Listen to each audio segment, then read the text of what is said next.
Am I live? I think I should be live again. I'll give it a sec for my computer to catch up because it usually drops a bunch of frames right at the beginning. Okay, and I can record locally. Okay, we're back, people. We're back. No harm, no foul, right? So I switched over to the new stream just because I was having some technical issues with I had recently moved a bunch of my folders around, and I forgot that that would have impact OBS where they're looking for some of this stuff. So now everything should be good, should be ready to go. Okay, since the last time you saw me, I talked about in the previous video. If you want to see it, you can. I clipped all of my, I started making thumbnails and stuff. So there was that. And then, and I'm hoping to get faster at that. Then after that, I went to bed. I woke up, I went to work. Still pretty easy at work right now. Not a whole lot going on. Did some training and stuff, to fill the time. And then I upgraded my Windows computer to, or the computer I'm currently running this on, I upgraded it to Windows 11. And let's see, I worked out. I did leg day. That's probably just, I'm probably just doing, that's probably my last workout day for this week, to be honest. I'm gonna have a pretty busy weekend, so I might not be able to get to it. And then I had some instant ramen, my fancy one that I put like a whole bunch of stuff in. And then I came up here to be with you, the viewer. Hello. Okay. I had to get through that quick because I wanted to get into the actual news, which is what we're going to be doing today. Today we will be going over the news of the day. We will be starting with, as always, Iran. I got basically the main thing that I want to go over today is I just want to go over the people coping and seething. I think it'll be fun. We'll just have some fun with it, okay, people? In particular, I know I got Morning Joe on there, which they are hilarious. So let's look forward to that. Then we're going to talk a little bit about NATO, including some new remarks from Pete Hegseth at the G7 summit, and some updated. I know that Ukraine had recently launched some strikes on Russia, so we'll go over that as well. We're going to talk about the opening of the Obama library. Obamna. He opened his ugly ass library, and people are having a field day with it, and I'm gonna pile on. And then we got Hunter Biden being vindicated, aka the Supreme Court has made it officially legal to own a weapon if you have used drugs. So there you go. But anyway, we will get to all of that in the future, but let's go ahead and start with Iran. So I got two videos to start out with. Okay. And we're going to start with Fox News. Personally, this one will probably be particularly fun because this is Ben Shapiro. And if there is one person out there who cares substantially more for the nation state of Israel than he does for America, it is Ben Shapiro. He is a Zionist through and through. I don't know. He is ideologically committed to Israel, and he will expend endless amounts of American taxpayer money. He will expend endless amounts of American military service people's lives in order to do whatever he can for the nation state of Israel. So let's go ahead and watch what he thinks about this recently signed Memorandum of Understanding. And for those unaware, the Memorandum of Understanding is essentially a written text that gives Iran, like, essentially is America's capitulation to Iran. Iran had a stranglehold on the Strait of Hormuz. It was going to cause the oil markets to go insane.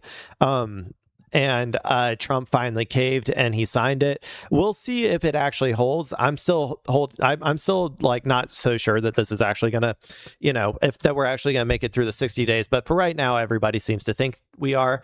And so, but anyway, let's go ahead and watch this video from Fox News about Ben Shapiro, and let's watch him get big mad. Hopefully, I think that's what's gonna happen. Let's go.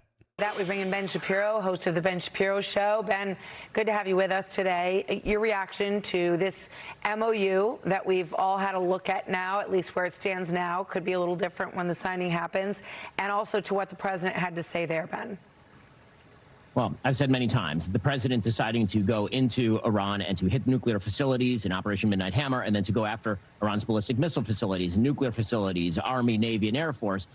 All my tax dollars. See, this is what I'm telling you, man. He will expend everything that America has for the nation state of Israel. Current operation was the signal act of political bravery, perhaps, of my lifetime.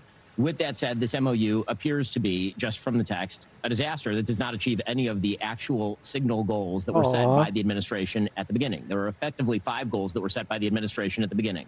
One was ending the nuclear program, not just nuclear weapons, no nuclear enrichment, zero enrichment. That is not in the deal.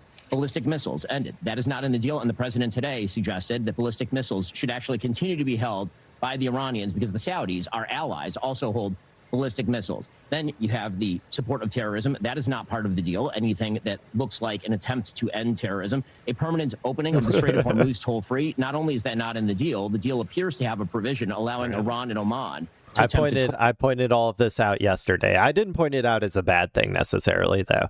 To be completely honest, I think it's kind of a good thing that America failed so spectacularly in this regard, at least in the short term. But I do think that it might end up causing a lot of what's it called? If only America had kept going, then we would have succeeded eventually. Like, I bet there's going to be a whole lot of Iran dead enders who are going to start to think that if only we had just gone harder, then somehow this would have worked out. But the real thing that we should be focusing on is that this was always going to be the outcome. Whether Trump decided to align even more with the nation state of Israel and send boots on the ground and send tens of thousands of American hogs to their death over in Iran. Even if that happened, the end result would have likely, almost assuredly been the exact same, except potentially it could have been even worse because the global oil markets would have exploded. And at that point, there would have been even more leverage, I think, for Iran in the negotiations. So, but anyway, I forgot what he was talking about now. The deal appears to have a provision allowing Iran and Oman to attempt to toll the straits after 60 days. And then finally, the idea that Iran would receive some sort of sanctions relief after all of those things happen. We are already seeing from day one relief in their ability to ship oil out of Iran. In my opinion, the vice president of the United States, the chief negotiator on this particular project, has not well served the president. So this is what they're going to start doing. It seems like they're looking for a fall guy. Trump seems to have decided that JD Vance is going to be the fall guy, apparently, if this, to take the heat, at least in the interim.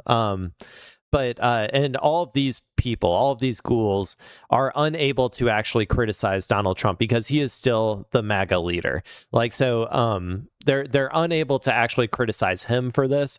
This is different, by the way, than in Israel. In Israel, they are very much criticizing him because they obviously don't have I don't think they have the political goal of MAGA fascism in America. They just want fascism in Israel. So, but yeah, anyway, I don't know. I forgot where I was going with that. The president was asked about the missiles. He said not ballistic, the other kind of missiles. We're going to hear more detail on that because obviously that's a huge question here. It was one of the things that was missing in the JCPOA. Any control. Oh, I know what I was going to say. I was going to say that we should also keep in mind that the unfreezing of the funds and the sanctions relief are things that we should have done anyway. The sanctions were mostly illegal, at least before Trump like tore up the deal or whatever, but most of them were unilateral sanctions as far as I'm aware. They weren't backed by a UN charter or anything. Maybe like it was like some snapback sanctions were real, but all of the extra sanctions on top of that we imposed were completely and totally illegal under international law. And I know international law doesn't matter anymore. However, I still think it's a good cudgel to use in circumstances, so I'm going to use it when I can. And also, yeah, it's their funds as well. And then obviously when you lose a war, like you should give reparations to the country. Like you should, obviously. In fact, I would say whether you win or lose a war, you should probably give reparations to the country. That's from a moral perspective. But from a pure like realpolitik, like power politics perspective, yes, if you lose a war, then you have to pay the reparations to fix all the shit that you destroyed during that war. This has happened tons of times throughout history. I don't know if people are aware of this. In all of the, after World War I, Germany had to pay a shit ton of reparations. I don't know if people understand that. It's not that uncommon of a thing. Control of the Iranian missile program. So we'll look for more detail on that. Here's the president talking about what he sees as an overly aggressive posture from Israel in Lebanon in the recent part of this war. Watch this. In all fairness to Bibi Netanyahu, who happens to be a good man, gets a little excited sometimes. We have a little dispute over Lebanon. I say, you can do it. By the way, this is really funny. I just looked it up just to make sure that I wasn't giving any misinformation. But German World War I reparations were financial penalties imposed by the Treaty of Versailles under the Article 231, the War Guilt Clause. Germany was held responsible for the war's damages in order to pay 132 billion gold marks, about 33 billion US dollars, I guess, to the Allies. The crushing debt fueled economic chaos, a cycle of international loans, and severe hyperinflation before being officially settled decades later. This is really funny because guess where Donald Trump signed this memorandum of understanding? It was in Versailles. It was in Versailles. It's crazy. That's crazy. It's basically we are Germany now. Now this is something that history, like whoever's running the simulation that we are all currently living in, are getting a little too big for their britches, or they're getting a little lazy, I would say, because you know that phrase where they say history doesn't repeat itself, but it rhymes. I think at this point, it feels like history is just straight up repeating itself. Like it's not rhyming. It is straight up like bar for bar, like exact same beats in historical past are now happening right now. And to that end, I do want to make a quick point in that we should be very cautious in the upcoming, decade or so, because if anything, if it goes how like it happened in the past, and like I said, whoever's running the simulation is getting real lazy, America, like at least, okay, I'll put it this way. America at least is not supposedly going to be the one who is paying all of these reparations to Iran, is from like what I can tell. So like that was one of the core problems as to why Germany, got really fucked after World War I, is because they weren't able to rebuild and so it kept everybody in like a cycle of like poverty, huge inflation, all that stuff, which then inevitably led to World War II, where Germany, did some bad shit. And in this case, if you haven't figured it out, we're the Germany in this history that is currently repeating itself. But the problem also, though, is that while we might not be directly paying this out to Iran and therefore cratering our economy because of that, we're just cratering the material conditions of the working class all on our own. We don't need some external factor to force us into having a spiraling death march of capitalism, into forcing all of the working class people to either sell a kidney or become homeless. You know what I'm saying? Like we are doing it to ourselves. And so for that reason, I would say the economic conditions could become similar in that regard, which then would lead to, another sort of World War II situation. We can all hope it doesn't go that way. Memorandum of understanding is David. I think that I kind of got a little sidetracked there. See, this is me. This is what always happens. I'm trying to have just a fun video, and I can't help talking about serious shit that I want people to understand and learn. This is why, this is why I don't go viral, is because I can't just fucking like laugh and go, haha, loser, like over and over again. I always try to make it more important, and that's my problem. In the recent part of this war, watch this. In all fairness to Bibi Netanyahu, who happens to be a good man, gets a little excited sometimes. We have a little dispute over Lebanon. I say, you can do a little softer touch, Bibi. You don't have to knock down a building every time somebody walks into it that's from Hezbollah. But it's been an amazing partnership. But he will say, we're the big partner and he's the very small. It's also crazy that he's allowed to say this too. Because if a Democrat was up there and they were saying this shit, they would be attacked to no end by the media in its entirety. It's like, it's wild what Republicans get away with. Partner, and that's true. Your thoughts on that, Ben? The fact is that the president himself has suggested that Israel has a right to defend itself. Ambassador Huckabee, our ambassador to Israel, has said that Israel has a right to defend itself. Not no more. Now we got Iran has the right to defend itself. Let me just show this video real quick because it applies, I think. This is a Republican senator. And we're going to watch his response real quick because I think it's related to what I was just talking about. Senator, are you okay with Iran having missiles? You know, I'm hesitating. I'd prefer that they not. I certainly don't want them to have long-distance missiles. I don't want them to have nuclear-armed missiles. I would prefer they didn't. But I don't think that's the key issue here. I think that they have to be able to defend themselves. And I just kind of come back to the big picture here, is that the Middle East countries like this agreement. You think Iran needs to be able to defend itself? I do. I think that they have to be able She's to like, did I just hear you right? Otherwise, we turn this into a forever war. You're never... See, Iran has a right to defend itself, people. When we all have to go out there and say it. This guy's saying it, the Republican here. He's saying Iran has a right to defend itself. So we're going to get them short of boots on the ground of surrendering everything, an unconditional agreement, if you will. But again, what I'm getting at here is this agreement has the support of most of the countries in the Middle East, and I think that's going to give it one of the long. There's one country that doesn't seem to like this agreement very much, and that's the great Nazi state of Israel. Hezbollah is a terrorist group. It is not the government of Lebanon, and in fact is opposed to the government of Lebanon. And they've been firing ordnance over the border at Israel for literally years at this point. The idea that in response to Israel launching missiles at them and striking them in their territory, yes, they have been. Israel should be held back from defending itself against a terror group that is a proxy army of Iran, because we have some sort of deal over the Strait of Hormuz, is a massive tactical blunder that gives Iran one of the things that Iran actually wants, which is to reconstitute its forward operating base in Lebanon. And anything that allows them to reconstitute their terror army would be a huge regional mistake. There's always so much projection here because Israel is our forward operating base in the Middle East, and they are the ones engaging in acts of terror across the region, like all the time, all over the place.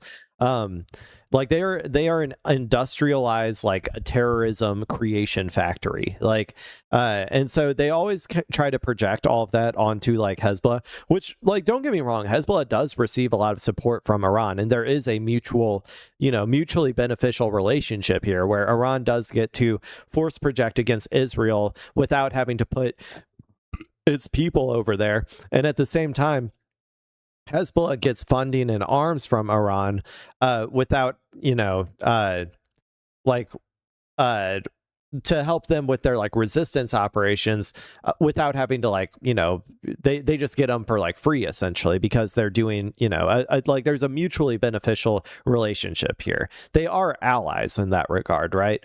And obviously Iran is the senior partner in that allyship.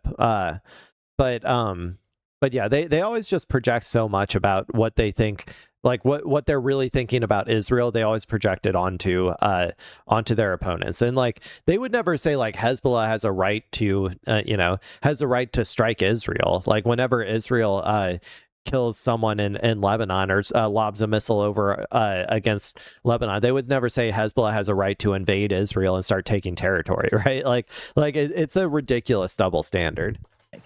All right, Ben Shapiro, thank you very much for weighing in today and joining us. Always good to have you with us. Thank you, Ben.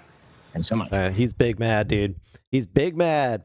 Okay, let's go over. So that was like one. Ben Shapiro is probably the most Israel first out of all of these people. But now we're just gonna go to like Joe Scarborough, who is just like a classic neocon. And we're gonna see what Morning Joe is thinking about this deal. So we kind of watched them. I mean, he claims, I guess, that he's a liberal now, but let's be real. Let's be real. He's a neocon. Anyway, let's go ahead and see how Morning Joe, Mika, and Joe are taking this. Road is reporting, and we'll talk to them about it in a second. And everybody else is reporting. This is a dream. They can't believe they got what they got from Donald Trump. And just a couple of things from the Wall Street Journal editorial page. Iran will demand even more, the Wall Street Journal editorial page says this morning. And if Mr. Trump is as desperate to end the conflict as he has sounded lately, he's going to give it. He sounds desperate. He sounds like he's going to do anything. Well, he's not desperate. We're desperate. The world is desperate. There's pressure on all sides. They never seem to understand that, like, the core reason that Trump is desperate is because of the Strait of Hormuz situation. The blockade of that is going to cause massive oil shortages within the next month or two. That might still happen, by the way. That might still happen. Just because of how slow it is to get this stuff back onto the market, people might still end up like running out of their reserves and like, refineries getting refineries and stuff getting shut down. There's also Lebanon. Like, if Israel violates too much, like Iran could like reclose it. Like, it's not like over yet by any means. The amount of like oil shock there's going to be. But that's the reason he did it. It wasn't just because he wanted to get out of the war. Don't get me wrong. He did want to get out of the war for like personal selfish reasons, for like it didn't look good for him, or like people, he's very optics focused and this looked really bad. Like, there is all of that. But I think that if it wasn't for the fact that like the global economy was going to like was slowly circling the drain and about to tank, like I don't know if he would have agreed to this. And also, the longer that he would have held out, the worse of a bargaining position America would have been in anyway. Anything to end this conflict. The people of Israel feel betrayed this morning. Republicans are horrified. Good. Some will say it out loud, some will not. And you could just go down the list of all the things he said we were going to do at the beginning of this war. And it just hasn't been done. And this MOU takes us in the opposite direction, showering them with maybe $500 billion of money up front. If you add all the things up that the Wall Street Journal was talking about yesterday. And then beyond that, they get to rebuild their economy and act as if they're Luxembourg, as if they're not the epicenter of international terrorism, because Donald Trump says they can. Yeah, that Wall Street Journal catalogs that op-ed catalogs president by president from Jimmy Carter forward all the attempts by both Democrats and Republicans over the years to find the moderates in Iran and finally say, we're going to be the administration that engages with Iran. They're going to act like a normal country, which is the term now that Vice President J.D. Vance is using.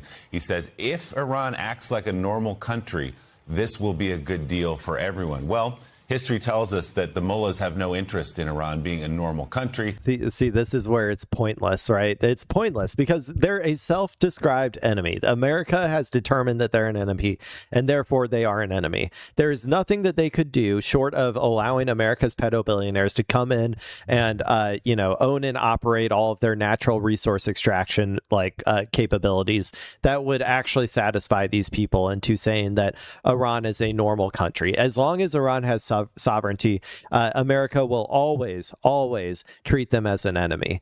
And so these self-described things, like they're a terrorist regime, or they fund terrorism abroad or whatever, they're all just like arbitrary things like that we have labeled them. That doesn't in any way reflect like how Iran was trying to deal with us. Iran was, by all intents and purposes, way too, like almost like too accommodating to the West. Like, it's crazy. Like, they tried so hard to appease the West for so fucking long.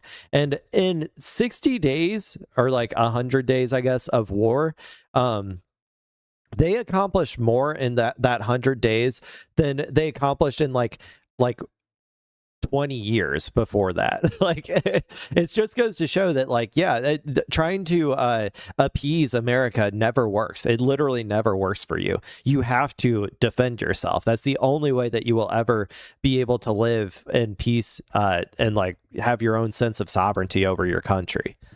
They have an agenda that they're pushing around the world. So David wrote, I mean, you look at the particulars of all this, sanctions lifted, oil flowing out of Iran already. Some of those ships are already moving. They can get those tens of billions of dollars back. The $300 billion investment fund. We had the president of the United States, we'll dig into this a little bit later, saying, well, I've got to let them keep some missiles. It's not fair. Saudi Arabia and other Gulf states have missiles. We got to keep the playing field even, which whether you're a Republican or Democrat, made people's heads explode. But he called in the early days of this war for... It did make my head explode, because that is how you get regional stability, is like integrating. Like, Iran is the regional hegemon, right? All of these people, all of these Gulf states were pretending. They were living in a fantasy world where they thought somehow they could contain Iran. And this war just took that fantasy and destroyed it. Like, it just tore it up. Like, that fantasy is gone. Everybody now understands Iran is here to stay. Iran is the big dog in the region, and there's nothing anybody can do about it. Israel can't do shit about it. None of the Gulf states could do shit about it. And even America can't do shit about it. So everybody's coming to that conclusion, which means you're going to have to deal with Iran. You're going to have to economically integrate with Iran. And guess what? That is going to lead towards stability. Now, there's always Israel, which is never going to allow for stability. However, this is going to put us on a pathway to stability, I think, in the long run. It's not going to be immediate, but in the long run, this is going to put us on a pathway to peace, in my personal opinion. For unconditional surrender of Iran. He called for regime change. He said they could not have a nuclear weapon. Is any of that achieved in this memorandum of understanding? No, not in any way, shape, or form. It's essentially an agreement to reopen the Strait of Hormuz on Iran's terms. Iran will be able, there's some language in there that they basically can't charge this toll that they've talked about for so long. This gives them immense power. Trump said if they don't, go along with the negotiations the way we want, we're going to start bombing them again. What will they do if we start bombing them? Close the Strait of Hormuz. And the bombing didn't work, and we'll talk about this more. I'll keep it short, but I would like... There's the checkmate. That's the checkmate. There's nothing we can do about it. We already tried to open it militarily, and we failed. And because of that, Iran wins. Iran wins. They don't need a nuke. This was one thing that I didn't understand at the beginning, is I thought that they would race towards a nuke as soon as we started attacking them. But the Iranians, this is why I always say, whenever I give my, some semi-hyperbolic, ideas of what I would do if I were in their situation or whatever, I always, try to explain that, they're the experts. They know exactly what they're doing, and they know exactly why they're doing it. So, they did not race for a bomb, because they could have gotten one, almost instantaneously if they wanted to, but they decided not to do that. And I'm assuming it's because they thought, well, in the future, that'll be an easy thing to give up, that we can give to America to give them their narrative, some semblance of a narrative victory or whatever, for in exchange for a whole lot more in the bargaining process. But then also, now we have proven that we can control the Strait of Hormuz, and in terms of deterrence, that's huge. That's huge. America is never. I don't think America is ever going to do this again. I think this was the one and done, because imagine another person comes in and says, I'm going to go to war with Iran, right? Unless something egregious happens where Iran actually does attack America, homeland America, maybe. I'm not even sure if we would come in to defend Israel. Once we leave, I think that if we're still over there, we are right now, maybe we would. But I don't know if we would even go back to defend Israel in the future. You know what I'm saying? This is, I don't know. It's just crazy. I'd like to speak this morning at some point.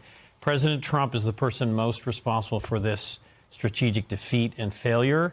but I would argue the person second most responsible, who's in the most dangerous position politically, is Defense Secretary Pete Hegseth. What? What? You're leaving out one other person, a very obvious person, Bibi Netanyahu, right? Like the Israelis. This is another thing that they will never fucking admit, is that Israel finally got everything they wanted. They got literally everything. They were able to convince our dumb fuck president, our big, beautiful pedophile. They were able to convince this dude to go in and finally do what all of these neocons and all of these neoliberals have been like itching to do for a long time. Like, yeah, sure, some of them said no. Like I think Obama had said that he said no to Bibi Netanyahu when like they wanted him to invade Iran or whatever. Like other administrations have said no. But Trump finally said yes. And so Israel got everything they have ever wanted. But what they didn't expect was that that Iran would be would have as much deterrence as it did, aka being able to close the Strait of Hormuz and being able to actually inflict enough economic pain on the world that that America wouldn't be able to stomach it. This is a lack of foresight from their perspective. They should have understood, and like maybe another administration would have ended up going to boots on the ground or whatever, but even that would have eventually failed and put Israel in this in a strategic bind where they, were unable to do the thing that they have been gunning for and thought it would be so easy to do for so long. This is the hubris that comes from their ideology, their like fascist ideology, is that they always think like, oh, it'll be so easy to take this thing out, or it'll be so easy to take that thing out. Look at Hamas. They thought it was going to be so easy to take Hamas out. I think they said like a few weeks and we'll be done is what they said. And Hamas has more members now than it did when they started. Same with Hezbollah. They thought Hezbollah was completely destroyed by their like pager war crimes or whatever. And now they're like getting like butt fucked in Lebanon, like, so I don't know. I think that there's just this, we need to remember who is the true people at fault. The people who like did want this like the most, and the people who were willing to expend all of my tax dollars and all of our military service members to accomplish it with like impunity. Like they did not think that like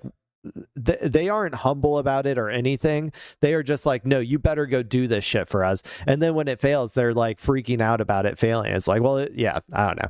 That's your strategic miscalculation, Israel. Like you should realize that you're too stupid to engage in like geopolitical strategic maneuvering. He repeatedly lied to the American public in his press conferences about the progress of the war, and he also refused to give basic information to members of Congress. There's a lot of ill will among senators and House members towards Pete Hegseth, and I have our notes. Jonathan and I covered the press conferences every day, and it's just astonishing. The U.S. was raining death, fire, and fury onto the Iranians. This is not endless. This is not mission creep, mocking former presidents and administration. Yeah, but how did you guys take him seriously? That's what I want to understand. Why would you take any of that shit he says seriously? If you have like two brain cells and like a pair of eyes, like you can be like, yeah, this is all clearly bullshit. And obviously it's bullshit when he's talking like I always say, like a 12-year-old playing with his military toys. Like he's clearly just engaging in overt propaganda. Not even good propaganda, because it's so fucking obvious. Like, I have to assume nobody actually believed anything he said. The aftermath of this is going to be in our interest, and most importantly, he said Iran is exercising sheer desperation in the Strait of Hormuz. Did he warn the president about the Strait of Hormuz before this war? Was he honest with the American public? And to the 50,000 Americans who risked their lives and the 13 soldiers who died, his performance is just something that has to be looked at. And interesting, Joe, we haven't seen the defense secretary in public much since those podium-banging news briefings that he would give every week, where he'd lecture the media about how to cover the war, what was actually happening.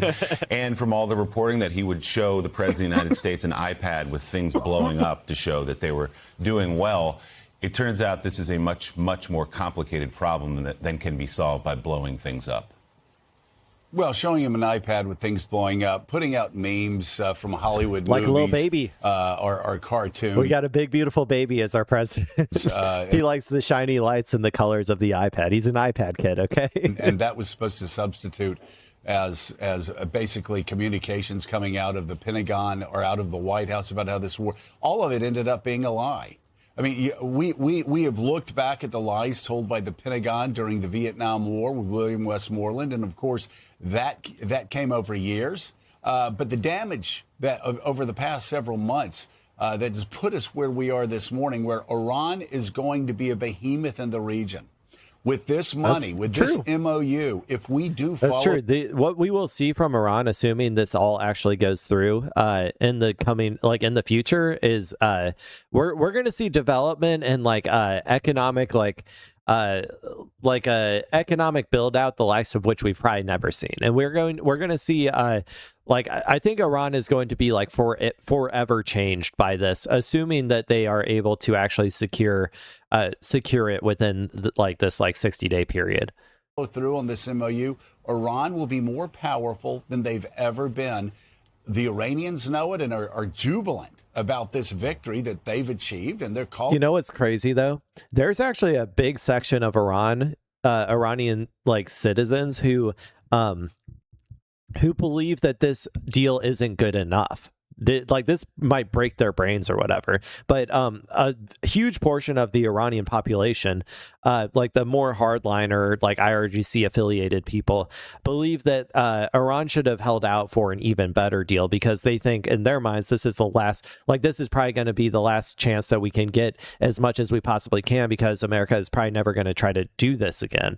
So there's a significant portion who thinks that this deal isn't good enough from their perspective, and they're protesting in the streets for it. That's something that they'll never cover on here, but yeah. So the range of opinions in Iran is, yeah, this deal is okay, to, yeah, this deal doesn't go far enough. And to be honest, I kind of get where they're coming from. I think they could have gotten a lot more if they let the global economy tank for another couple more weeks.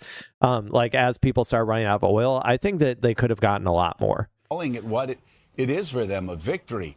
The Saudis yesterday, who were compared to Iran, I'm sure they love that, where Donald Trump says, well, of course Iran needs to have ballistic missiles. I mean, if Saudi Arabia has ballistic missiles, how the hell can I tell Iran they can't have ballistic missiles? Really? Well, because just about a month or two ago, it was Pete Hegseth telling us that all the ballistic missiles had been destroyed. They're giving us numbers, we've killed 70% are gone, 80% gone, 90%. Yeah, you're an idiot if you believe that. And Donald Trump telling reporters and anybody else who would listen that they don't love America, that they're rooting against the troops. If we admit that the Iranians still have ballistic missile capability, now he's admitting it. They're all admitting it. Yeah. And Jonathan Lemire. He's so mad, dude. This is crazy. I love a mad Joe Scarborough. It's my favorite thing. It's like candy. Donald Trump has a much bigger problem than with lefties in the progressive caucus in the House and the Senate.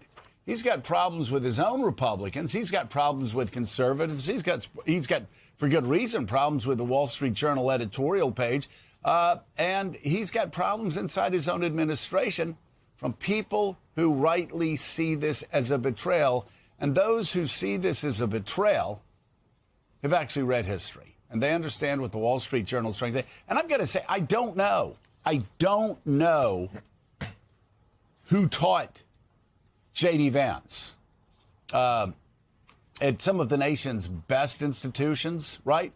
But they need to get their diplomas back, because we learned from Maggie Haberman and Jonathan Swan that he was pushing for the Insurrection Act before a lawyer inside the White House had to tell the Yale Law School graduate, no, we can't do that. And he's like, oh, okay. And now he's going around talking about Iran like it's a normal country. Well, as if they're Luxembourg. And as the Wall Street Journal editorial pages said again, as Willie said, They take us through every president since 1979. See, I think this is where their problem is, though, is that they don't understand. Like, they are in denial right now that America is not what it used to be. America doesn't have the military capabilities that it used to. That America, this is going to blow your mind, Joe, if you're listening to this right now. America is an empire in decline, okay? This is just one symptom of it. We're going to see a lot more in the future.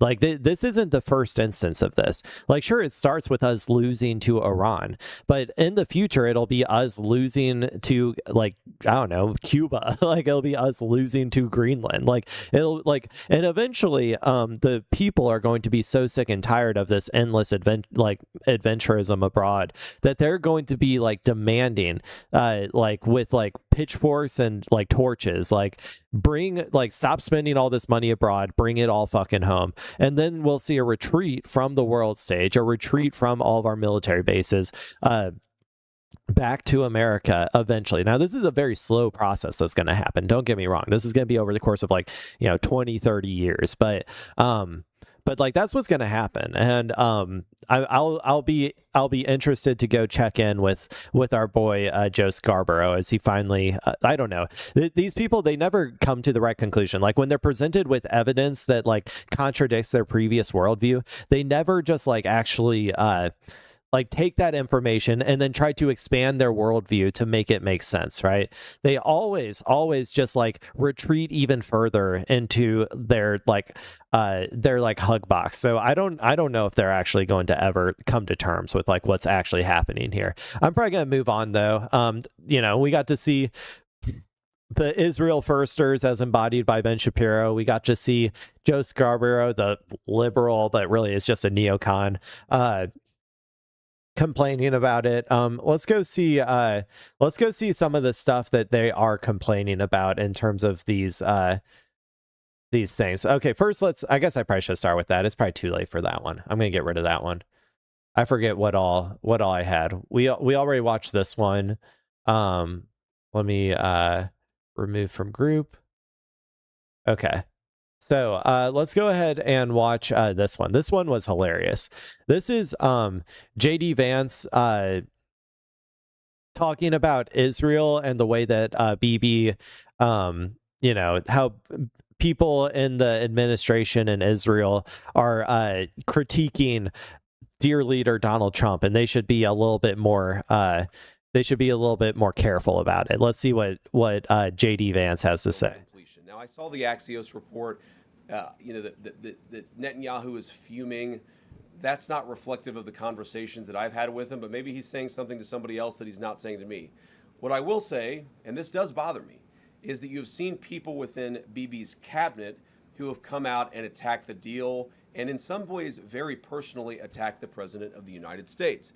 And I guess my message to them would be twofold.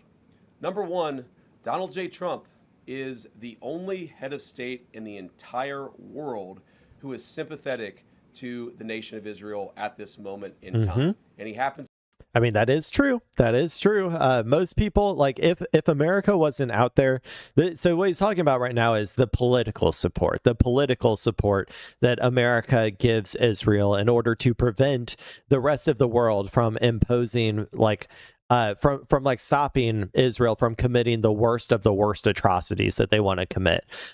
So like America and Donald Trump, as the leader of America, is out there, every day putting their putting politically their weight in front, like to divert people's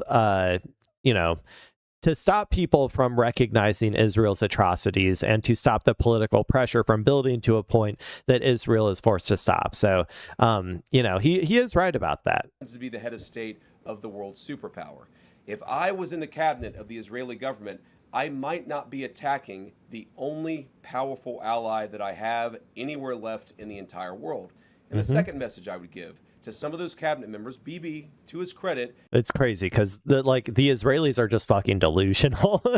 Dude, the Israeli society legitimately thinks that if they just detach from America, like stop suckling at the teat of American tax dollars, like that they would somehow be able to like defeat Iran or to even defeat Hezbollah or defeat Hamas or whatever. Like, They like legitimately, it's like this like delusional Zionist rage that is going on in their brain, where they just think that like, oh, if we weren't tied down by stupid America, we would actually be able to, do everything so easily. It would be so easy to do all the things we want to do, without realizing, like, none of them even like acknowledge how much we militarily support, which is what JD Vance is about to talk about. I'll let him say it first, I guess.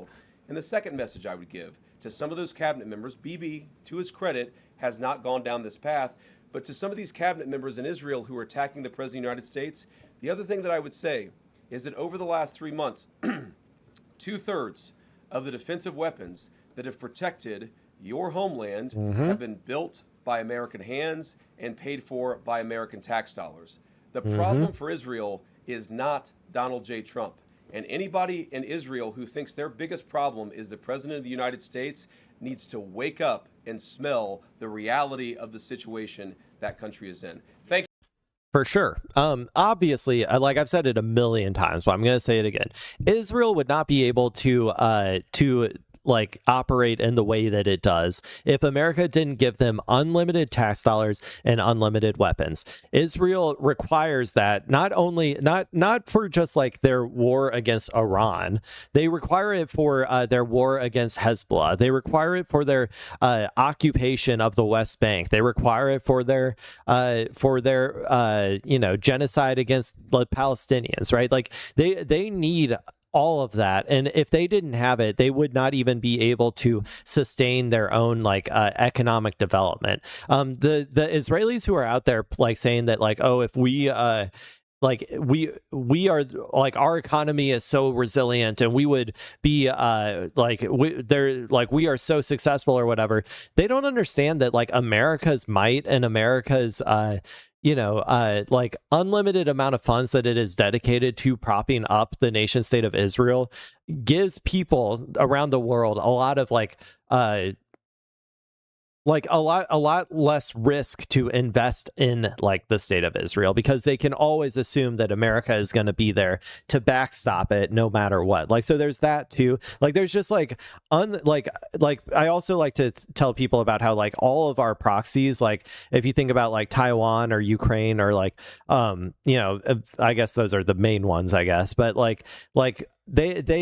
we just the fact that we are like diplomatically supporting them means that they get a lot of like economic leeway, and like their economies are going to always be in a relatively good state because of that backstop that we have put on like us being their allies essentially. So there's that too. But yeah, I don't know. They're just like completely and totally delusional. The other thing that we're seeing here is JD Vance and Donald Trump are starting to, I think, push the blame to Israel, is what it looks like is happening. Now, obviously, everybody on the Democratic Party side hates fucking Israel. At least all the voters do. The politicians don't act like they do, but the politicians don't reflect the will of the voters, but all of the voters do. And we are changing the demographics. It's just a very slow process to get all of these Israel first Democrats out of the party. But like, as he starts to push all of this blame onto Israel, it is indicating to me that, there may be a chance that he will be more forceful with Israel in the future if Israel does, cross some red lines or whatever. And it also means that the base, which already has a split when it comes to the issue of Israel, is going to, I think, start leaning closer towards the anti-Israel position. So a lot of these Israel first Republicans are going to start feeling, I think, more and more lonely as time goes on. Let's see what the response is. Yeah, that was... I don't know what's going on outside. It seems like everybody's loving it. Yeah, I mean, it seems like everybody is loving finally somebody calling out Israel and telling them to eat shit. And this is where I'm like, man, I wish that other people would, like, I mean, I've been telling Israel to eat shit all this time, but I wish that like some of our other elected officials would have been, doing that as well this entire time. That would have been very beneficial to the cause. And then what's this? I forgot what this one was. It's my hope that the peace agreement will be the beginning of a much larger deal all across the Middle East. We're very close. Look at the job we've done on Gaza. Look at Hamas. Hamas has been very silent. You haven't read anything about Hamas, and we're trying to get them unarmed. You know, they grew up with a machine gun in their hand. I think they actually, when they were born, they came out with a machine gun in their hand, so it's not the easiest thing, but they've actually, behaved pretty well, considering this was not the lifestyle. Yeah, well, I mean, that's egregious. Not for the reason this lady's saying, but it's egregious to say that for the Palestinian resistance. They aren't going to lay down their arms, by the way. Not until there's a Palestinian state are they going to relinquish their arms. This is how every resistance operation has gone throughout history. They have always maintained their arms, and only when they could incorporate their arms into a national sovereign army is when they actually relinquish their arms. So they're not going to give up their arms.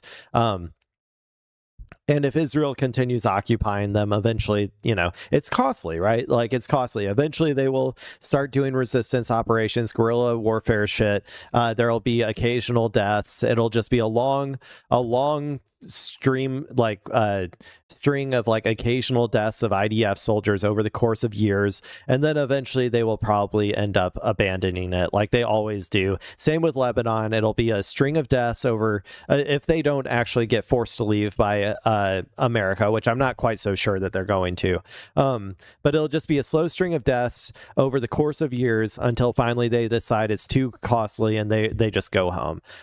That's just how it always happens, man. If you go look at the history of Israel, this has happened like, I don't know, multiple times in their history. After launching, this person says, after launching one of the most horrific and brutal invasions in modern history with mass rape, that has not been proven, and kidnapping on October 7th, that has been proven. Obviously, they had hostages, so or prisoners of war. Hamas continued to wage a war endangering Gazans like you give a shit. The second Trump forced a ceasefire, they murdered Gazans in the streets. They have not disarmed. They have not accepted the terms of the ceasefire, and they have continued attacking IDF troops. Well, there's an easy solution. Take your IDF troops out of Gaza. Easy. Now, President Trump, Hamas actually behaved pretty well. This does not represent the values of the U.S. or of any liberal democracy. Shame on the president. Shame on J.D. Vance. Shame on this deal. Okay. Okay, lady. Just keep being entitled, man. Everybody in America they all love it when Israelis are entitled and feel entitled to American money and American service members dying and, all of our tax dollars. Like, Americans just love that shit. Just keep it up. Keep it up. They love it. You're definitely going to change all of their minds. Okay, okay, everybody, or anybody. That was kind of what I had for Iran today. It's a little bit shorter this time. Usually I'm at like an hour at least by the time I'm done with Iran. So let's go ahead and talk about some NATO stuff going on right now. So I wanted to, let's not start with that. Let's start with, so I guess Pete Kegsbreath, he went to, I assume, what is this? Was this at the G7? I can't remember. But anyway, he addressed NATO, apparently. And we're going to watch kind of what he's saying and see if we can get any information on what we think the future of NATO is going to be. I've kind of said, like, I think that NATO is basically dead. Like, it's just a zombie at this point.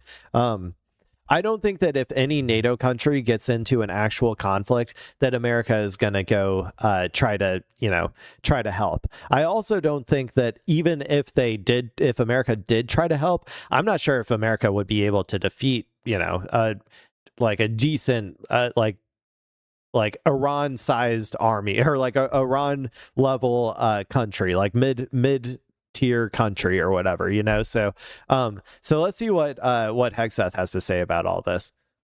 $1.5 trillion investment $1.5 trillion investment in our defense in FY27 is a message to the world. And we're so it is a message to the world. Did you see what we did with our $1 trillion defense budget? We couldn't even defeat Iran. Man. It's crazy. And now we're going to add another 0.5 trillion. I've talked about it. Like I've had some rambles and some rants about the military industrial complex, but here's another one real quick. The American military industrial complex is not built to engage in war. It is built to suck as many of your tax dollars out and as many of the world's investment dollars out, I guess, like as we borrow as we borrow from other countries. And its goal is to take all of that and funnel it into the hands of as few people as possible. That is the primary goal, and that is exactly why we were unable to defeat Iran. Throwing more money at the problem is not going to fix it, because the internal structures of our military industrial complex are such that they will just vacuum all of that money up and produce like little to nothing as well. The actual I think economic throughput of I'm just going to give an example number of what I feel like of what we actually produce with our $1 trillion defense budget, I would say is more like $100 billion worth of product. Like we should be able to get what we get in terms of our military output with like $100 billion. Iran spends I think $12 billion, $12 billion annually, and they were able to defeat us. Now, obviously they were from a defensive posture, and we're 99% of the time in an offensive posture in a foreign war, which is obviously way more expensive, but still.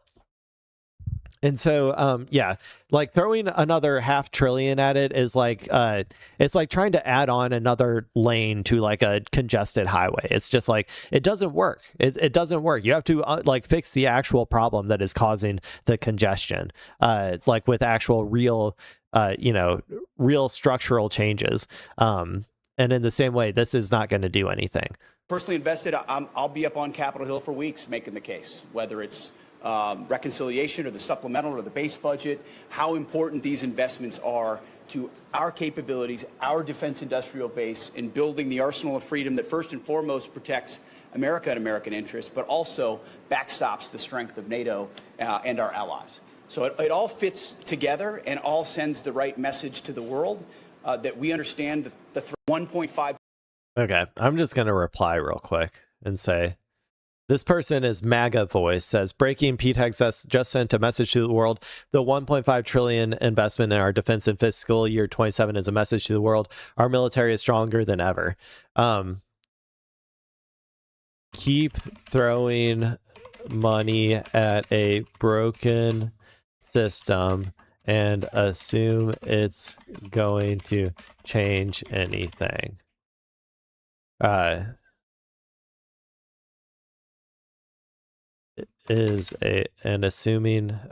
Assuming it's going to change anything is a great idea. Wish I had thought of that. There you go. Okay. And then let's go ahead and watch this. This is Pete Kegsbreast saber rattling, I think, at NATO, or like to the NATO countries. So let's go ahead and watch this. Many years and over 2 administrations. And for too long, NATO has been a paper. This is pretty quiet. And a one-way street. No more.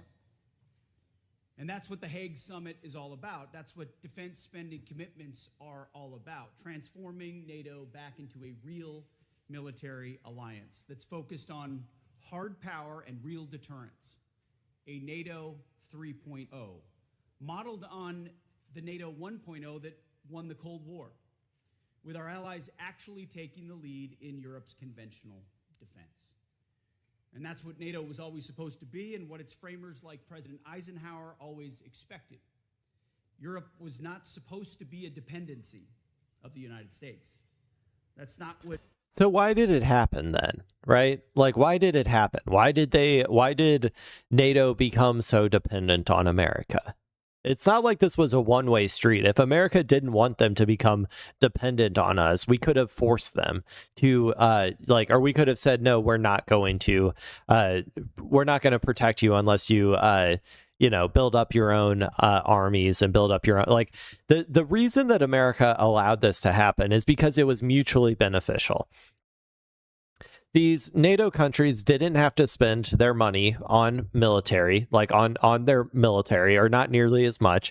And in exchange, they became client states of America, and then were forced to do America's bidding when it came to, American imperialism abroad. And that's usually in the form of like political support at places like the UN and stuff. Like that's where a lot of it comes down to. When America wanted all of the leverage that they got over these NATO countries, and so they allowed this to happen. That's basically my understanding, or like what I think about why this, like why NATO turned into what it is. And what I think is actually a good thing is I think these like EU as a bloc developing some semblance of sovereignty. Even like, building up arms and stuff. I mean, I would be careful about Germany building up arms in particular, just due to historical precedent. But in general, the EU as a bloc being more self-sufficient in terms of their military and stuff, I think that's a great thing, because that means that finally there can be another, semblance of power, another power base outside of America to counteract America when America is belligerent or when America does something wrong. For instance, like going to war with Iran or about to go to war with Cuba, right? Like if they were more sovereign and weren't so completely dependent on America, then they wouldn't be like willing to go along with our shit the whole time. They might be willing to take more direct action at the UN. They might, like, I don't know, like there's all types of things that could happen. So I'm actually pretty happy that they're starting to do this personally. But Winston Churchill or Charles de Gaulle or Konrad Adenauer wanted or expected. No, Europe was supposed to be a military power allied with a strong America. This is the essence of NATO 1.0. As Dwight Eisenhower himself said as early as 1951, if in 10 years all American troops stationed in Europe for national defense purposes have not been returned to the United States, then this whole process will have failed.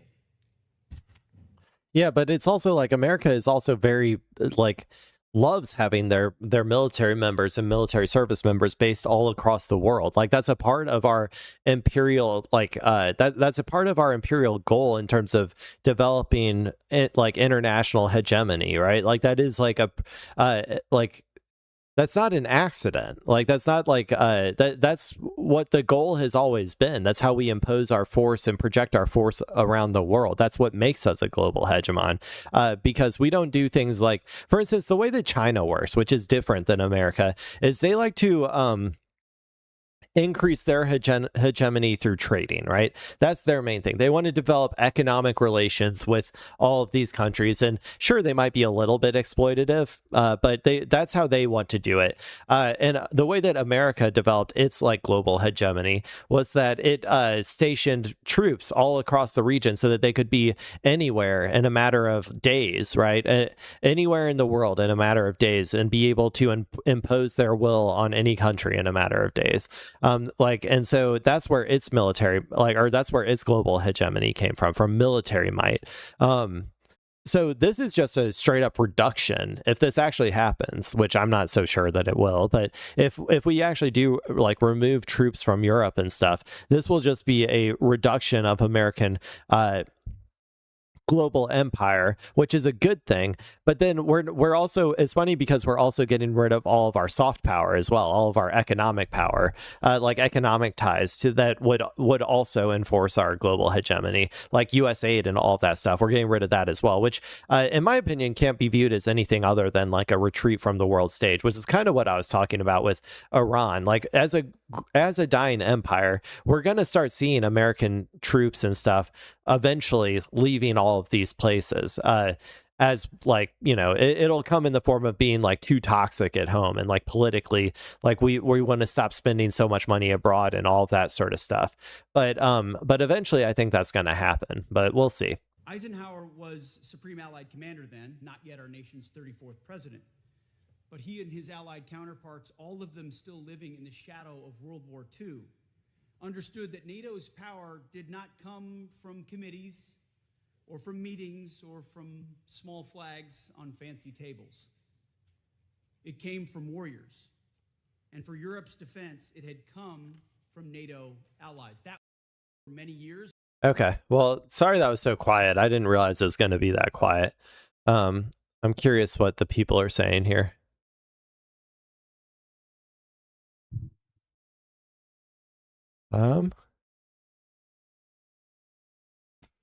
Yeah, most of these people don't know anything about NATO, to be honest.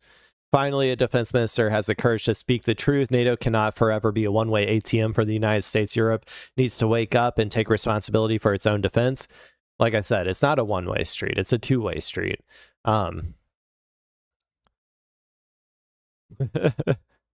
This is probably like a NATO Atlanticist type of guy. The alcoholic Hegseth, that bumblebee who doesn't like women to vote. Why do you think the EU should care about what he says? He will gone in a few short months together with his nipple clasp. Okay, or maybe this is just a foreign, like someone who doesn't, like a foreign bot or something. I don't know. The U.S. needs to leave NATO and focus on national interests instead of just trying to help every one of their allies, because when we do help our allies, they end up using us as an incentive for war. Don't believe me, the war with Iran. Yeah, see, this is what I'm saying. These sorts of like thoughts, though, are going to eventually, they're eventually gonna like boil up into actual like political change that will require us to retreat, I think, from NATO and from the world stage writ large. So let's see. So I think that was all I had for the keg's breath portion, but I did also want to go over this most recent the US, you know, as a part of kind of the NATO discussion. There were recently some strikes that Ukraine did on Russia, and I don't know a ton about them. I think they hit some oil infrastructure, if I'm not mistaken. So we're gonna check in with France 24 and see what's going on with when it comes to the Ukraine situation. The US Defense Secretary Pete Hegseth says he wants NATO to shape itself into a hardline military alliance. Oh wait, sorry. This is no, this is a video of what we were just watching. Sorry, this is what I wanted to watch. It is one of the largest Ukrainian drone attacks on Russia's capital yet. Moscow's mayor says close to 200 Ukrainian drones targeting the city have been shot down, but several have made it through. Moscow's largest oil refinery in the Kapotnya district appeared to take several hits. An explosion at one of the silos sent its lid flying into the air. Whoa, that's crazy. Residential buildings have been hit too.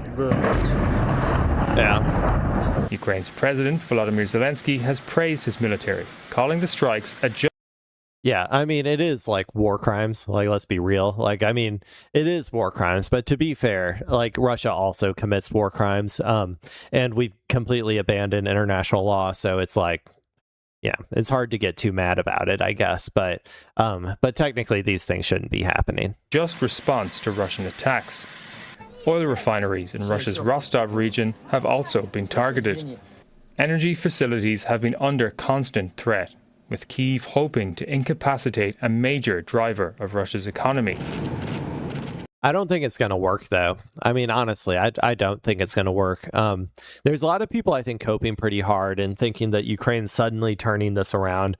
I don't think so, man. I mean, I'm just going to be honest. I think where the battle lines are right now is where the negotiated settlement is going to be. And I think that's how it's like, I think that in the end, whether it's this, like whether it's today or whether it's 5 years from now, I think that most of that territory, Russia is going to accept as some part of negotiated settlement whenever it finally does happen. And I honestly just don't think there's much that Ukraine can do about it. Like I think like Russia's economy has proven to be extremely resilient, whether they target these oil facilities or not. I don't know. I'm highly skeptical that it's actually going to change anything. Russia is also just so much bigger than Ukraine that it's like, I don't know. I just feel like there's not that much they can do, unfortunately. And also, I don't like the idea of us perpetually trying to, maintain this proxy war for Ukraine without like considering the Ukrainian people's perspective, which I feel like nobody ever talks about in terms of whether they want to keep this war going or not. So, you know, I think that it's detrimental to like, I personally, I just think that there should be a negotiated settlement like today. That's my personal opinion, because I don't think anything's going to really change, except there's going to be a whole lot more death and destruction. The attacks come as President Vladimir Putin begins a 3-day Russia-ASEAN summit in the southwestern city of Kazan. Moscow is hoping to expand its energy market in Southeast Asia.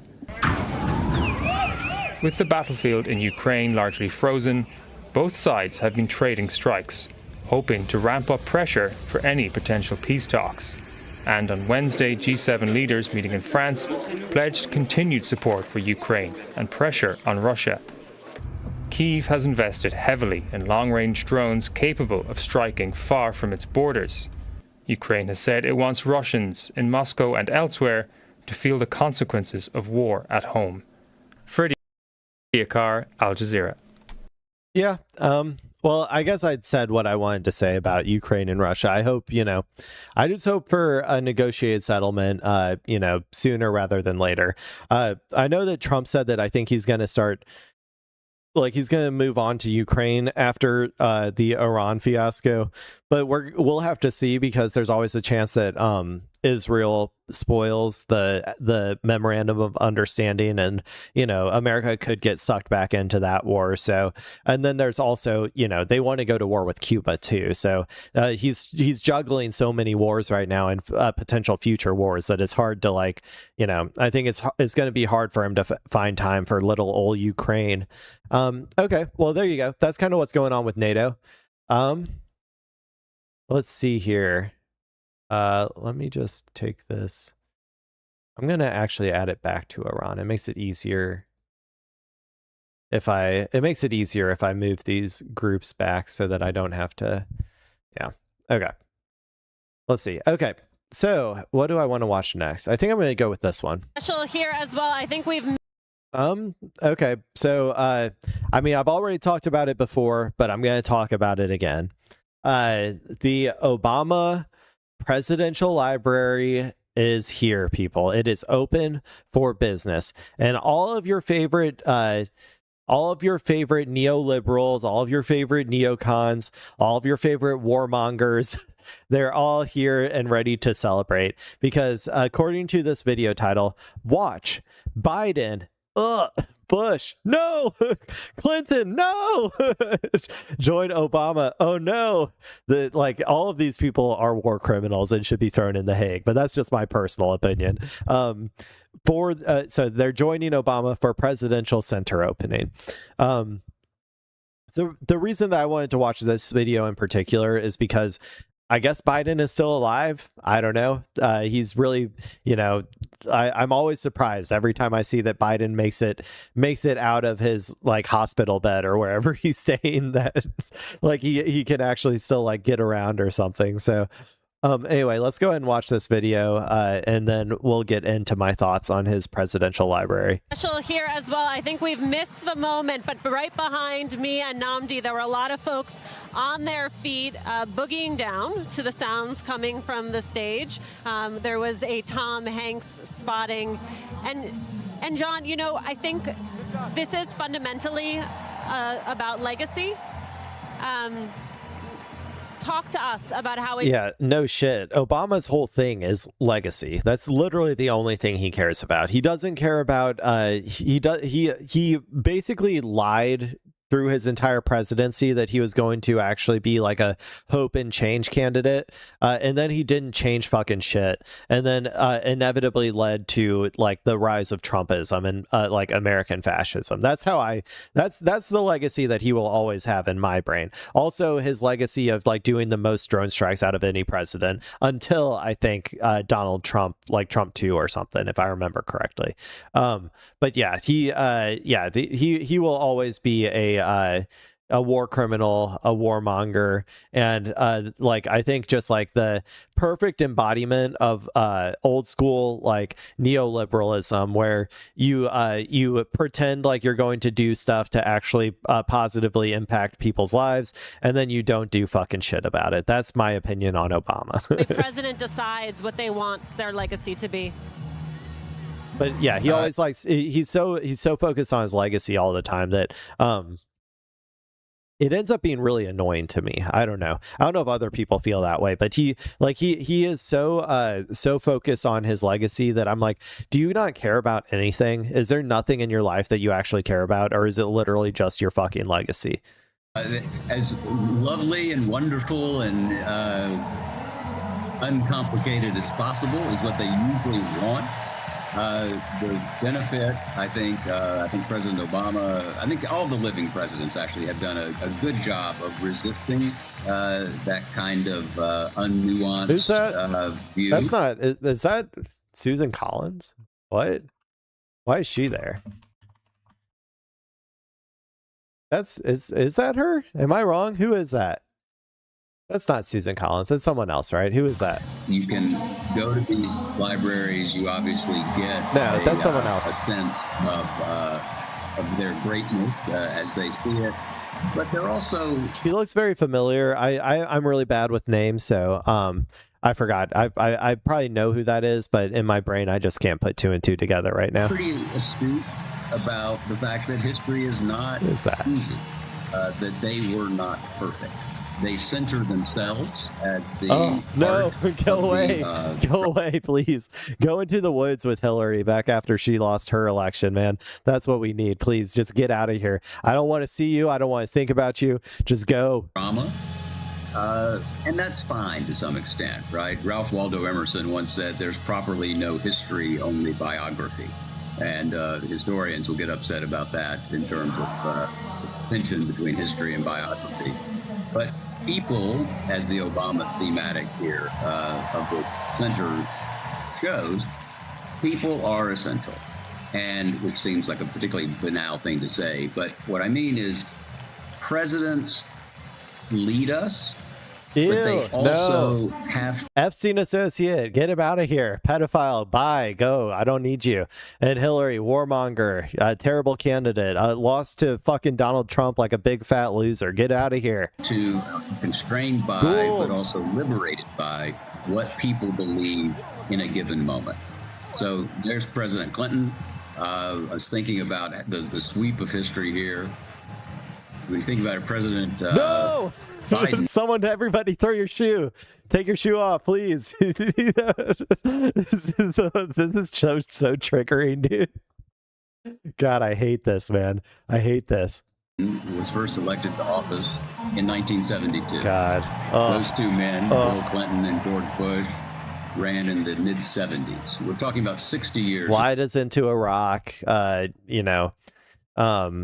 war on terror, endless militarism abroad, millions of Iraqis dead, belongs in The Hague. I mean, this is just, everybody knows this shit. It's just, I don't know. I'm like, this is like a who's who of like war criminals. History here.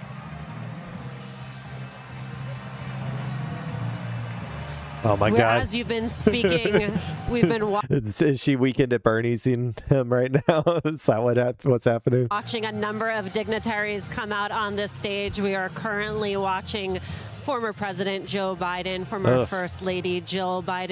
And Genocide Joe, responsible for the bear hug strategy that led to the deaths of hundreds of thousands of Palestinians. And across that stage, we also saw Justin Trudeau of Canada, Angela Merkel, who is a fierce ally of this president. And I believe that This is where I'm like, you know how people try to pretend like there's a difference between like Republicans and Democrats? Like, I mean, there is. Don't get me wrong. There is a difference, especially when it's, I don't know, like, especially in some regards, but like when you see all of these people up here, all of these war criminals just line up one after the other. And it's like, at least when it comes to foreign policy, they are all fucking identical, man. Every single one of them. Anyone who tries to sell you that there's like a difference between like Democrat and Republican foreign policy, they're lying. Just like look at them all lined up and I already explained how they're all war criminals in their own unique ways, like beautiful little snowflakes. Michelle Obama has just been announced to the stage. It comes after Vice President Harris has already taken the stage, former Presidents Clinton and Bush.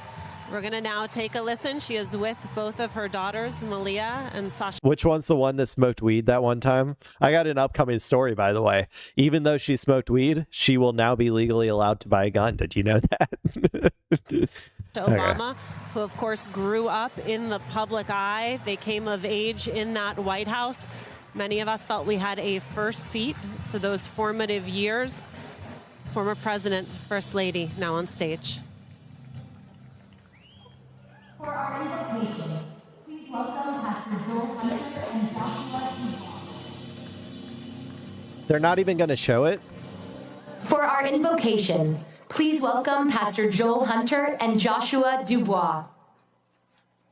Don't get a pastor in here. He's going to burst into flames with all these satanic people around. Okay, well, they didn't even show the picture. I have some other stuff, though.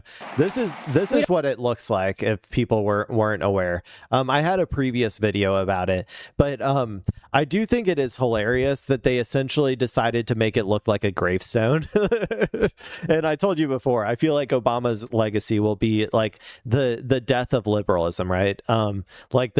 He ushered in the era of like MAGA fascism after as liberalism was beginning to collapse. And I feel like this gravestone perfectly embodies that very concept. And also I agree with all of these right-wing freaks in this particular circumstance that this is like ungodly ugly and didn't need to be this insane looking. It's like and I heard that it's also like $850 million or something, which is like I don't think it needed to be like that. But anyway, let's go ahead and this is from End Wokeness. I hate End Wokeness, by the way. They suck, but they're also very funny sometimes with how unhinged they are. So it says the Obama ceremony begins with a stolen land acknowledgement. Let's hear it.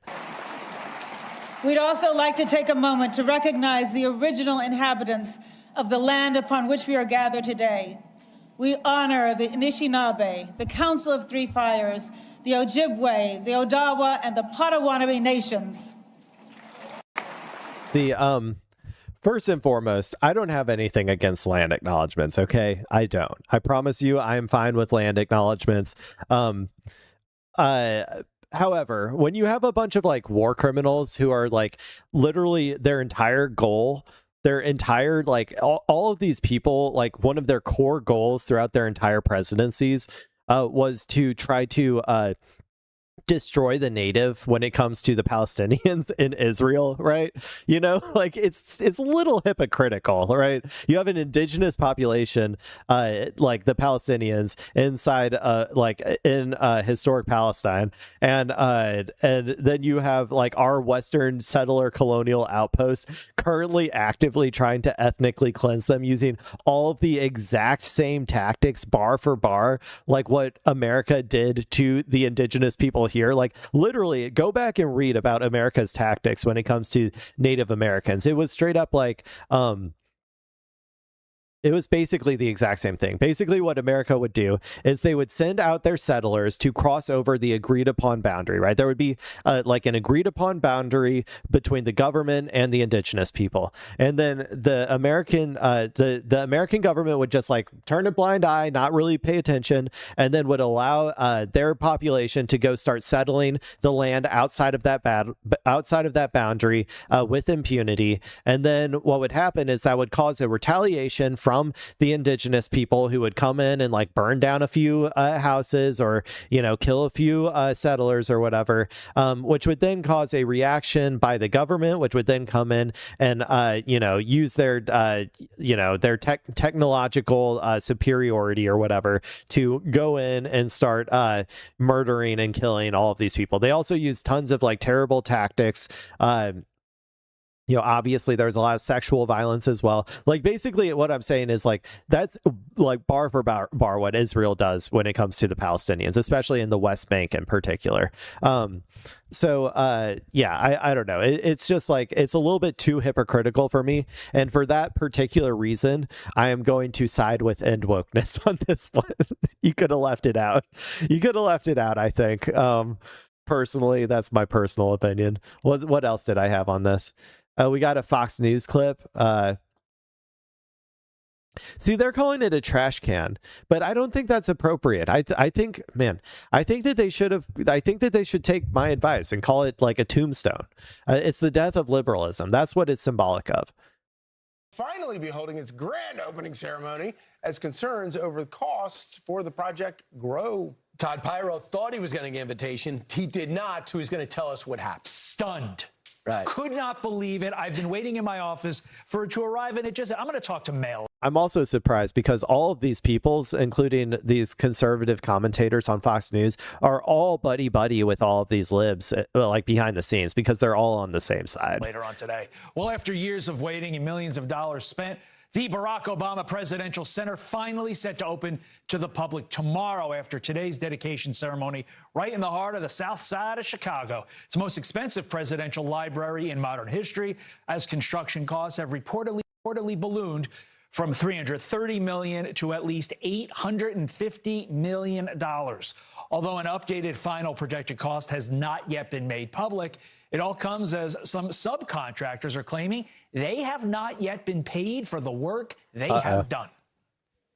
So many of our black contractors are complaining about they have not got their money. But the other side of it, a lot of the black community and the newspapers do not know that these people have not been paid. Contractors are already in. I don't know. I mean, I'm going to be honest. I don't know how much I trust Fox News' sourcing on this. Like, I don't know who this guy is, or, I mean, maybe it's valid. Maybe they are stiffing them. That seems a little bit like unlikely to me. The way that I understand how this works is that the construction of it is paid for through private funding, and the operational cost is done through public funding, I think. And so I would be highly skeptical that the Obamas didn't actually, like, accumulate the money to be able to build this thing, even if it was like $850 million. My problem more is that I don't think the community wanted it. Like, I think that the South Side community, or like the people, like this area of Chicago. I'm not super familiar with all of the suburbs of Chicago. But I was under the impression that, like, they didn't really particularly want this here. So, that's what I would care more about. In bankruptcy, that's what they're saying, that if it wasn't the fact that they worked on this Obama project, they would not be under this type of problem. And now the Obama Foundation tells Fox News Digital that it paid Lakeside Alliance, a local construction company, as the project's construction manager, and that Lakeside was also, this stuff is so stupid. The words wrapping around it make it impossible to read. The only way you can read it is if you take a drone out to the corner or something and far enough away that you can actually, like, I tried to read it once and it didn't make any sense. And I was like, wait, does it wrap around? And I was like, that is so fucking stupid. Responsible for hiring, managing, and paying subcontractors working on the center. Despite all these supposed issues, former presidents Joe Biden, George Bush, and Bill Clinton all slated to attend today's ceremony. Doors officially open to the public tomorrow morning. Well, there you go, people. What else? I had one more. What was this one? Wait, no, this is the same one. Okay, I think I must have accidentally added this same thing twice. So, okay, so that's what's going on with the Obama Presidential Center. Not a fan. I don't like it. I don't like how it looks. Cut it out with the land acknowledgments. You can't do that if you're committing an ongoing genocide against an indigenous people over in the Middle East. Okay. And obviously lock all of the people there up in the fucking Hague. That is my opinion on the matter. Is that too harsh? I don't know. I don't really care. It's what I think. Okay, let's go ahead and move on now to this video. The Supreme Court This is from The Hill. So, apparently, there's some good news out there, man. Everybody's favorite, everybody's favorite cocaine enthusiast, threesome enthusiast, just all around rad guy.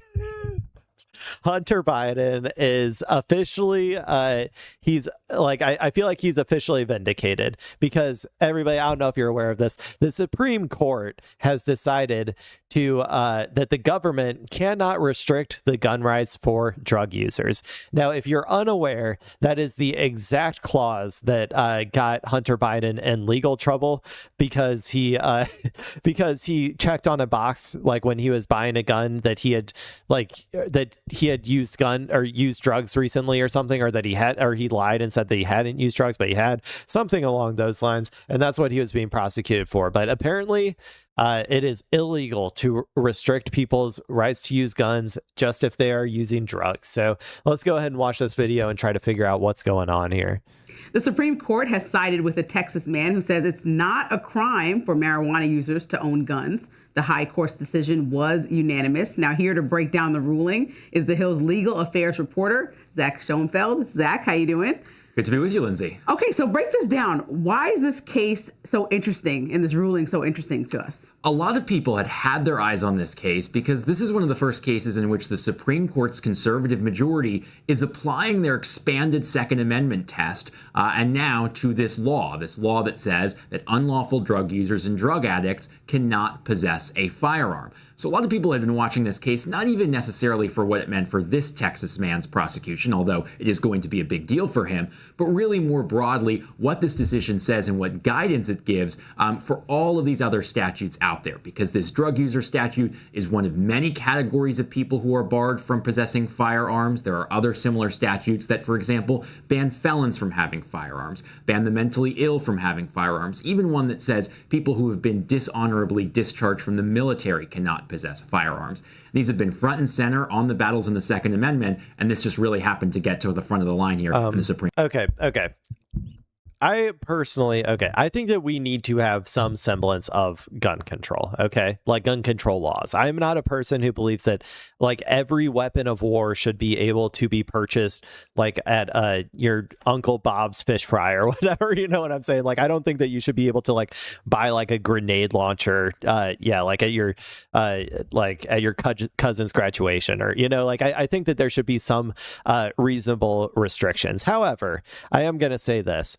I don't necessarily think that we need to I actually don't mind if like former like drug offense, like people who have had drug offenses, especially if it's people who are just partaking in the usage of drugs as opposed to, you know, engaged in selling and distributing. Like I don't necessarily have a problem with them still being allowed to hold guns, primarily because I think that like, look, I don't trust the government. I'm not a trust the government kind of guy. And I think that I do kind of feel like there may be circumstances under which you might need a gun to defend yourself against the government. I'm just saying, I do kind of believe that. Now, I don't believe it in the same way that like I think like Chuds believe it. I think Chuds they have a fantasy about going up against the government or going up against, the power, like going up against powerful institutions and stuff. But their problem is always that they are actually ideologically aligned with those powerful institutions, like generally speaking. And so I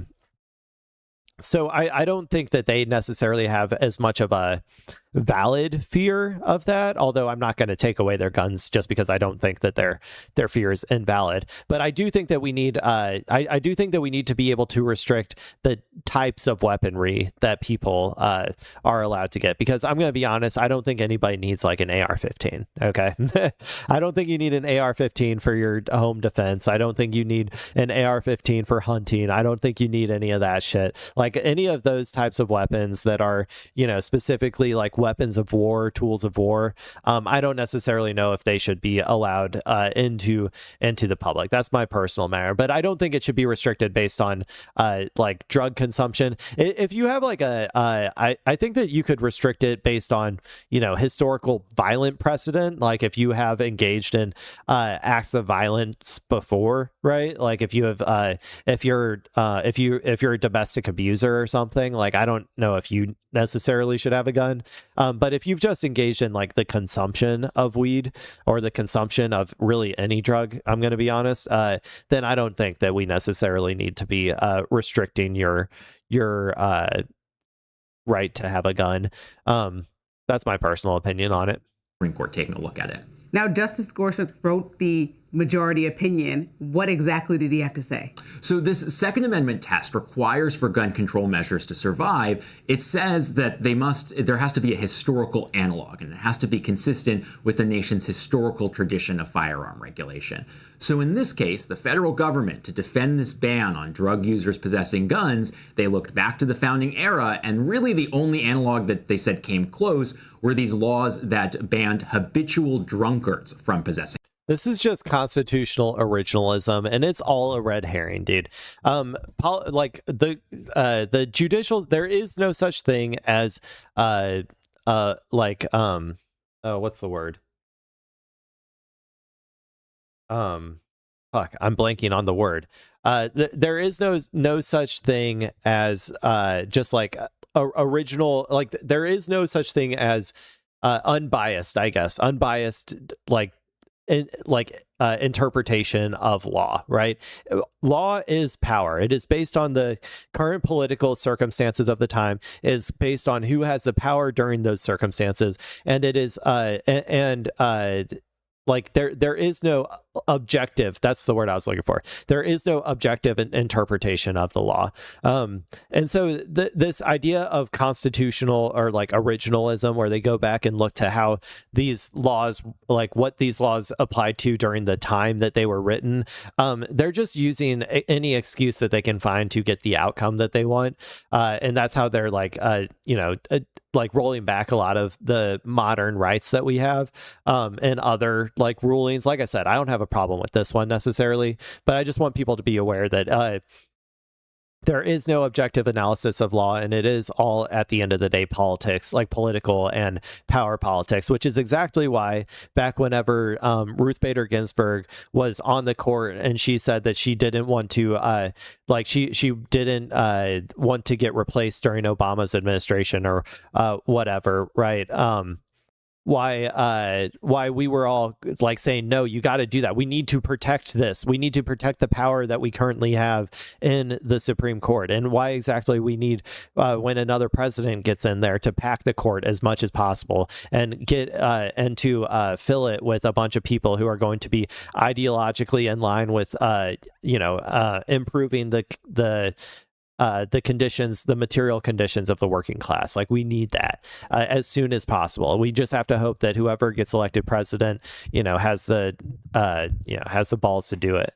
Firearms. But Justice Gorsuch's opinion today is noting the meaning of habitual drunkard back in the founding era may be a little different than what you or I might consider it today. Even if you go through the opinion today, he's talking about some of the founding fathers like James Madison and some of the others actually going through some of their drinking habits and saying that if you're able to prosecute this man, it would have meant that people like James Madison would have been able to be disarmed back at the founding. Yeah, I remember there's a lot of conversation about that, about how much they used to drink when you bring it into today's times and how you measure that. The court ruled unanimously, but some of the liberal justices didn't go without sharing some disagreements that they had with Gorsuch's opinion. What did they have to say? Yeah, beneath the surface here, there are some disagreements because even though this decision was unanimous, everyone here applied the conservative justices test. You had two of the liberal justices, this is Justice Ketanji Brown Jackson and Sonia Sotomayor, again saying that this new test just simply doesn't work. They called it unworkable and again called on the Supreme Court to go back to what they were doing before that landmark decision from a few years ago. So very explicitly, two liberal justices essentially want to blow this whole framework up and go back to before that decision. Will this affect? Are they talking about constitutional originalism or what? I don't quite know. Maybe I missed something. I don't quite know what they're talking about. Other cases in the future, you think? It really could. You got to imagine that a lot of Second Amendment lawyers are going to be reading this decision today. I will say, Gorsuch, in his majority opinion, he cautions that it's a very narrow opinion. That's what they like say I said, every there time. are They're just they say that every time, and it's to slow rolls. I mean, look, like I said, I don't care about this particular one, but they use this exact same argument on a lot of the laws that they're using to take away our rights. Okay, so you need to be aware of like how this works. And what they always do is they say this is a narrow decision; it doesn't apply to everything. And then the next time they expand it a little bit more and they say this is a narrow decision, it doesn't apply to anything. Then the next time it gets brought up to the court, they do the same thing over and over again until eventually it's no longer a narrow decision and it's applied to like everything. That's how it usually goes. All those other statutes out there, particularly, for example, the ban for felons possessing a firearm. Right now in the lower courts, there's a lot of litigation over that law, and that could now be affected by this decision today. Now, the Supreme Court session is almost over. What do you have to say about other cases that are bubbling up or what we should be looking at as you're waiting for opinions? Well, this case may be in, but they still have been holding out a lot of their big ones here until the very end before their self-imposed deadline of the end of June. So next opinions we're expecting to land this coming Tuesday. Among the list left includes President Trump's birthright citizenship order they're going to rule on. They're also going to rule on his firings across the executive branch, both at the Federal Trade Commission as well as the Federal Reserve. And then, of course, we're also going to have that big case on transgender athletes ban. So still a lot more to come from the Supreme Court over the next 2 months. So we're so unserious, man. We're so unserious. We need a fucking court case going up to the Supreme Court to talk about trans people in fucking sports. God damn it. I hate our country. It's so unserious. This isn't a real issue. It doesn't affect anything. It doesn't affect your life at all whatsoever. Okay. There's literally no impact to basically fucking anybody. This does not need to be like some decision handed down from the fucking God Kings that we elect to Supreme Court. Jesus Christ, man. Okay. Let's go ahead and read this one real quick. This should hopefully go into a little bit more of the Hunter Biden situation. Maybe we'll get some more information on it. Let's see. The Supreme Court sided Thursday with a habitual marijuana user who challenged a federal law banning anyone who uses illegal drugs from legally possessing a firearm, a Second Amendment case that tested the limits of restricting gun ownership. The court ruled the law, which was used to prosecute Hunter Biden, was overbroad and improperly deprived the man at the center of the case of his right to possess a firearm in his home. I think that I agree with that assessment. But the High Court also said in its narrow ruling, the law limits but does not end government power to take guns from drug users. Okay. Maybe they're just saying it only currently applies to weed. I don't know. We do not address efforts to ban addicts or those presently intoxicated from possessing a firearm. Okay, so that's what they're talking about. The case involved a Texas man charged with a felony. It would have been hilarious if they said, we do not address efforts to ban addicts, those presently intoxicated, or those with names that rhyme with Shunter Trident from possessing a firearm. Okay, anyway. The case involved a Texas man charged with a felony after FBI agents raiding his home found a handgun, blah, blah, blah. Well, I don't know if I need to read all this, to be honest.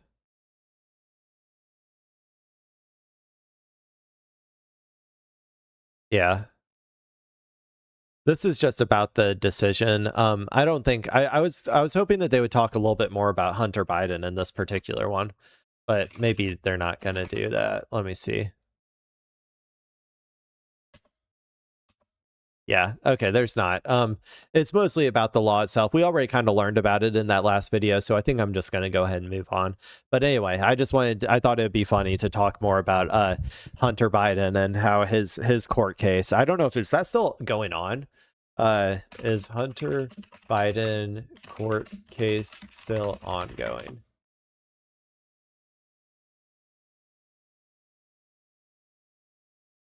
They were officially closed. He received a full unconditional pardon from President Joe Biden.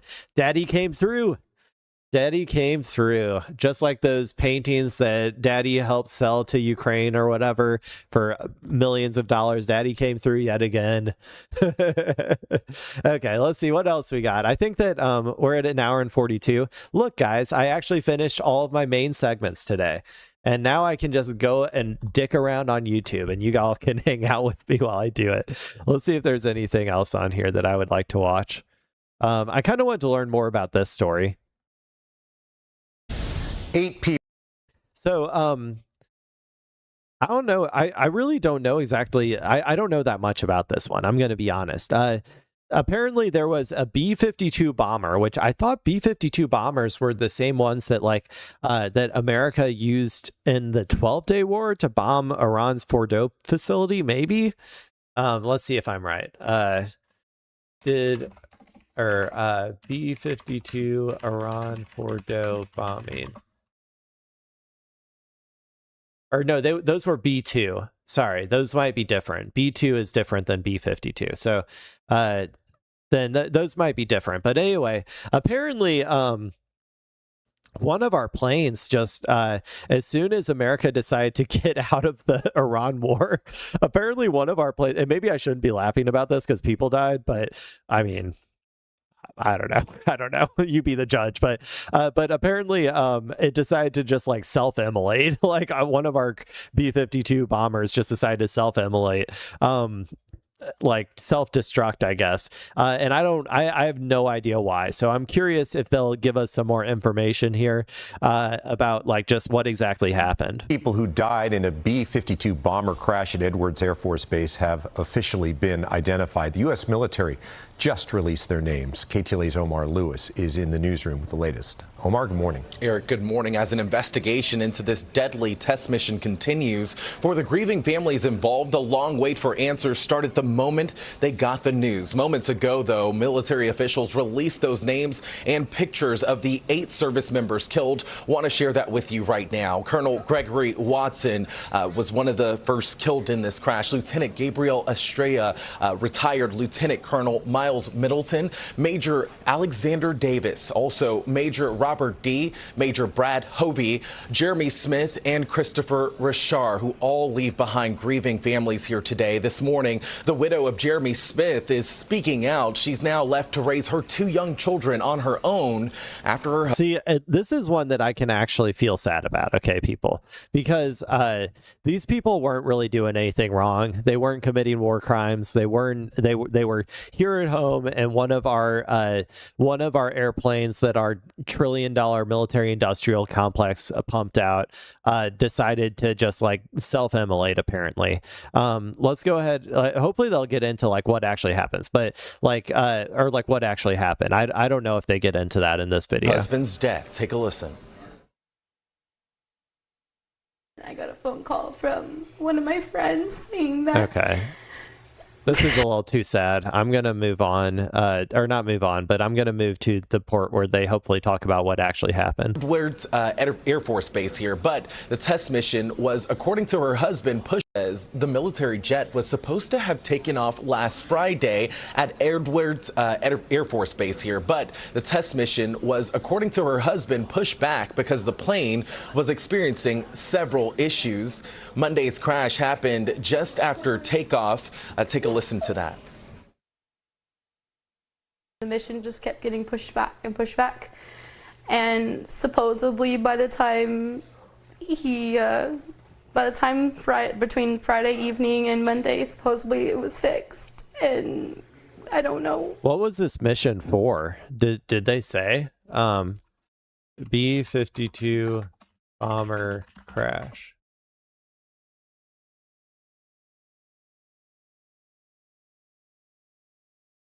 I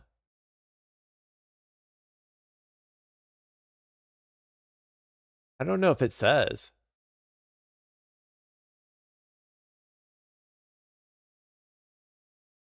Let me see if I can find an article real quick.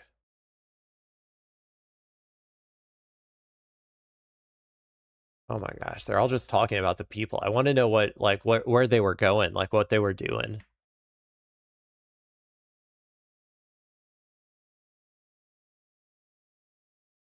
Well, it's apparently this thing was these planes were first introduced in 1955, so there's that. They should just not have flown that day. Tracking data shows the B-52 made a sharp right turn and then nearly completed a 180-degree turn before plunging to the ground at around 60 miles per hour. All 8 military members on board were killed, and aviation experts telling the Associated Press that a problem with flight controls or an engine issue are likely to blame. But retired Marine intelligence officer Hal Kemper thinks it's way too early to know exactly what went wrong. It's not a particularly troubled aircraft, but it's got a very long history going back to the 50s. And there have been a lot of crashes of various versions of the B-52 over many years. And so this is an aircraft that certainly the Air Force knows how to investigate. The Air Force says the investigation into what happened could take up to 6 months as we wait for more information on the crash. Families were also identifying these victims on social media, showing you some of those posts now. Decorated test pilot Lieutenant Colonel Miles Middleton, who served in Afghanistan, is survived by his wife, 17-year-old daughter, and 12-year-old son. Major Robert D., a devoted husband, father, son, brother, friend, and proud Air Force test pilot, leaves behind his wife and 3 children. Lieutenant Brett Watson here, a friend, posted that his family is devastated over this sudden loss. And Lieutenant Colonel Gabriel Estrella, who's described by his wife as the most incredible man who was loved by his family. He woke up every day excited to go to work, she says. The Air Force, again, announcing those names of all 8 members who were killed just moments ago here today. Yeah, I still cannot. I've been looking on the side this entire time. I can't find what they were actually flying it for. If they were actually going on like a bombing mission, or if it was just a test flight, or what. I'm gonna be honest. I don't know what the reason was that they were actually flying. Because I would assume that if they were gonna be I assume it was a test flight, because if they were going to be going on a bombing mission, it's not like they were going to like go bomb Canada or like Mexico or something, like they would have had to be like shipped out there, right? Like I assume these would have had to be like shipped out or, moved to the region, like to the Middle East at one of the bases surrounding Iran or something, right? Like, so I don't know. I'm really confused about exactly, exactly what the reason was that they were flying this. If I'm assuming, like I said, it's just I'm just assuming that it was a test flight or something, or like a mate, or I don't know. I don't know that much about them planes. Let's see, what else can I watch to try to let's watch something stupid. Okay. I think I saw let's see. I think I saw somebody else reacting to this. I can't remember who, but apparently everybody's favorite adulterer and former Try Guy Ned Fulmer has decided to do some stand-up comedy. And so we're going to go ahead and let's see. We're going to watch a little bit. We're going to do maybe like this before, a little bit of this before interview, and then a little bit of this of his actual segment. And we're going to see if we think he has what it takes to be a comedian. I will say it was absolutely hilarious the way that he imploded that fucking company. You know what I'm saying? That was crazy, dude. That was crazy. That was the best content. I don't think he could ever be funnier than he was when he destroyed that company. Single-handedly, man. And destroyed his marriage too. That was also a work of art. Anyway, let's go ahead. Let's watch this interview to start with, and then we'll watch his segment afterwards. It's a day in the life of a stand-up. Yeah. Oh, I guess maybe I should explain who Ned Fulmer is for those who don't know. Like, I'm getting too joke heavy right off the bat.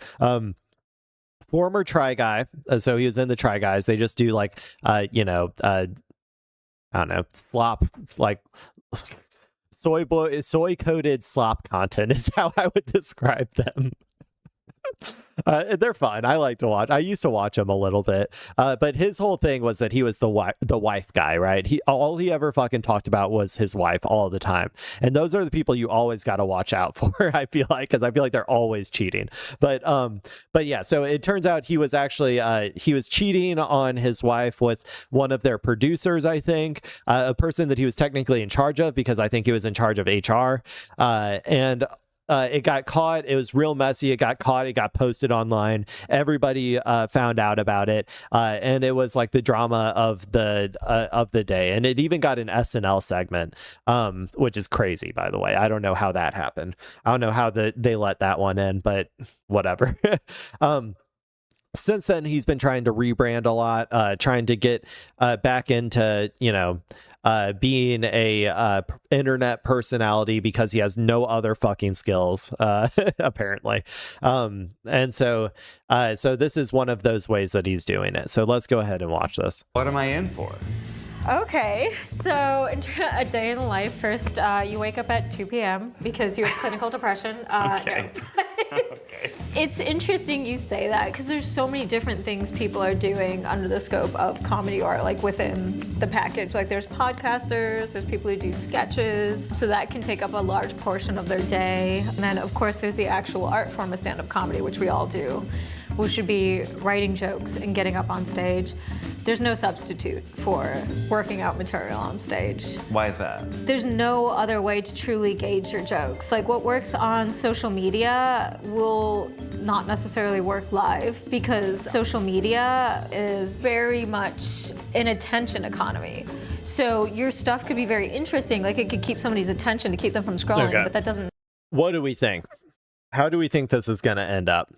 I'm going to guess, everything I know about him, he's very unintentionally hilarious. Like the situations that he creates for himself and others can be kind of funny, but I don't think he has the capability of being intentionally funny. So I'm going to guess this is going to bomb pretty hard. I'm going to assume it's going to end up being like a 3 out of 10. That's my current guess.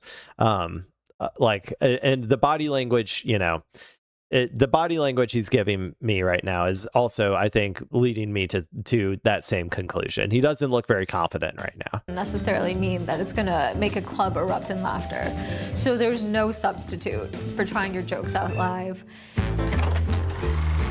Well, here I am. Okay. This is going to be the before, I guess. So we're going to watch the before, and then we're going to watch the after. Okay, Yay. so for this works. Yay! I wonder if these people know who if Subha Agarwal knows who he is. She has to, right? If she's having him on his show or on her show. Just write some jokes.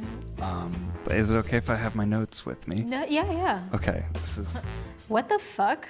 No, I'm kidding. I don't know. Sorry. No. Oh, no. Sorry. The boss hates me.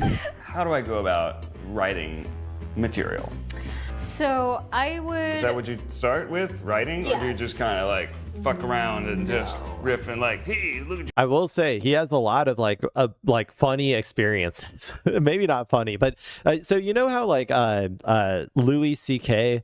has like this whole like sad sack routine about how like, everybody hates him, and every girl that he talks to hates him, and they just reluctantly have sex with him, or sometimes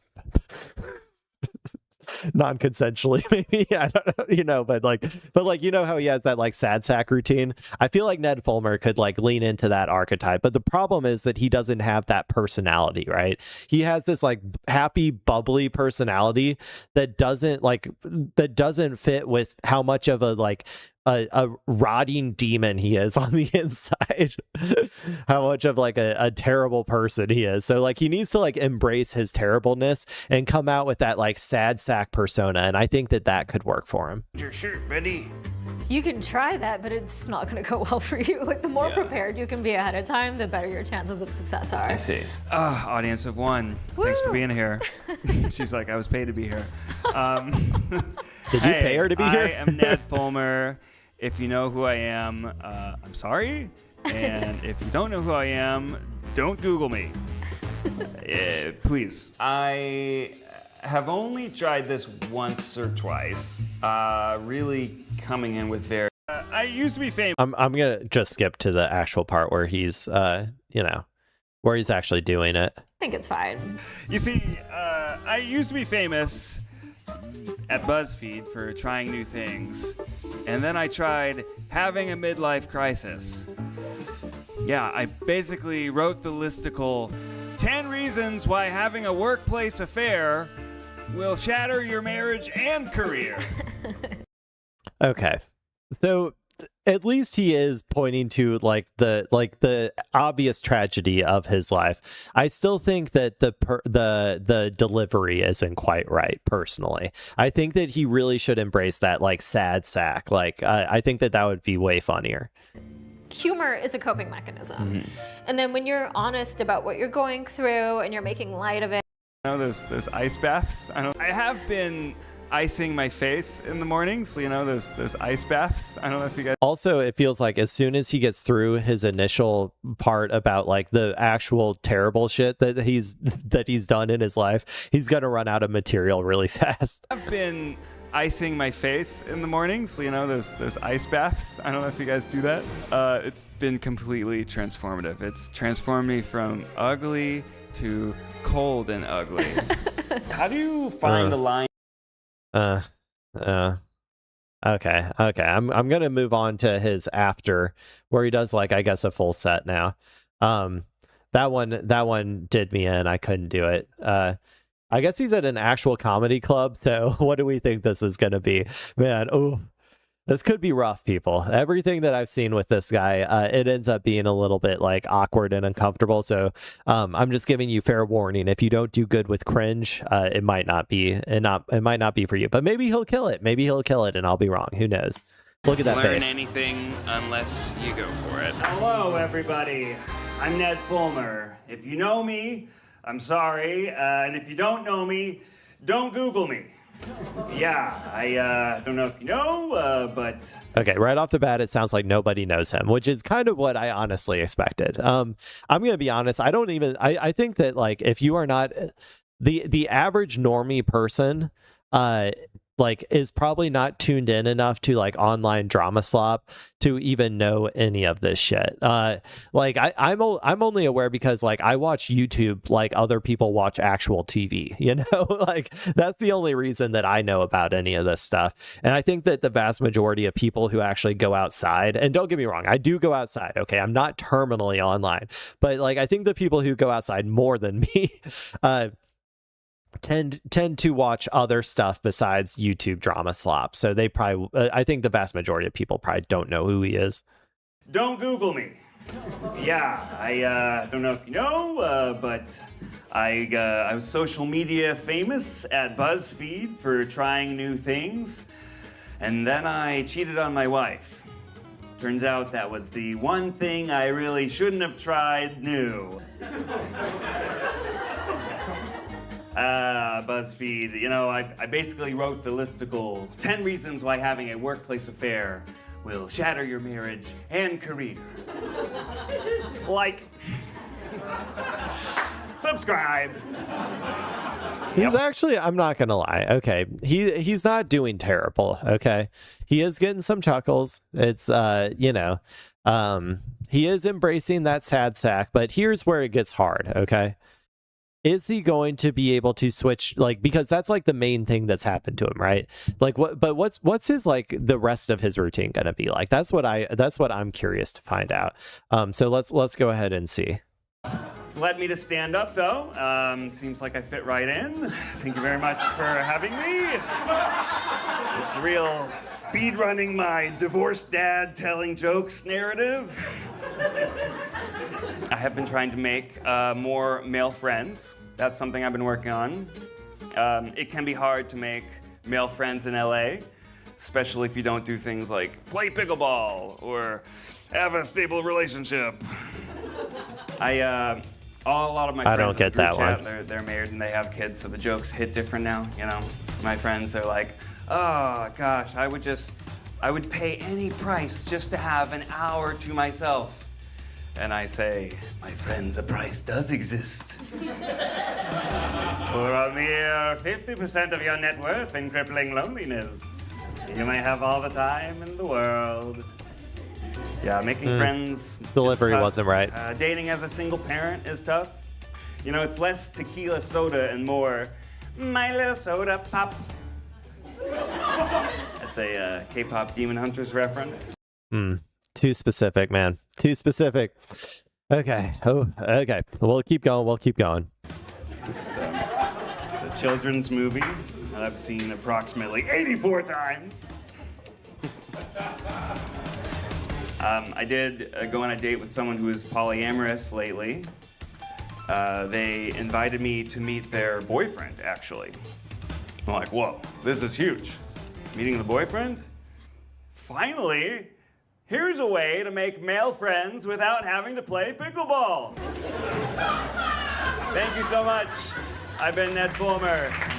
Yeah, okay. Well, so, okay, I'm going to be honest, it was better than I thought it was going to be. I'm not going to lie, I think I would probably bump it up to like a 5 out of 10.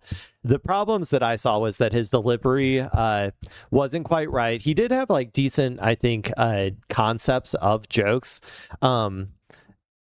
Like, I don't know. I'm actually like a little bit, I think a little bit surprised at how well he did. And that's not like saying much because I had him expected as a 3 out of 10. But and I know also I don't like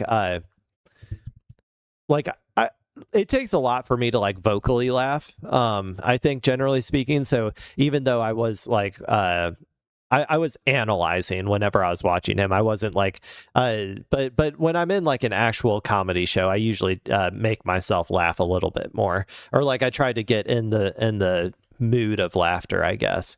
But okay, well there we go. That's Ned Fulmer. He's back. He's at it.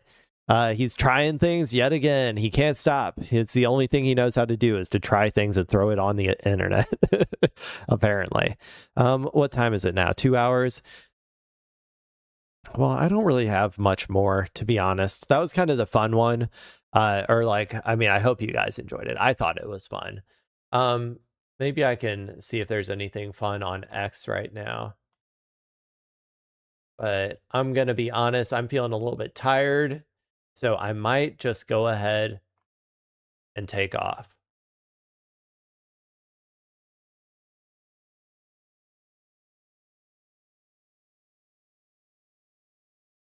Yeah. Okay. Sorry, I got distracted. This is why I shouldn't be an entertainer.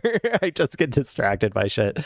Yeah, I think I'm just going to take off, people. Thank you all for watching. I hope you enjoyed the show. I'll be back here tomorrow at 4 o'clock.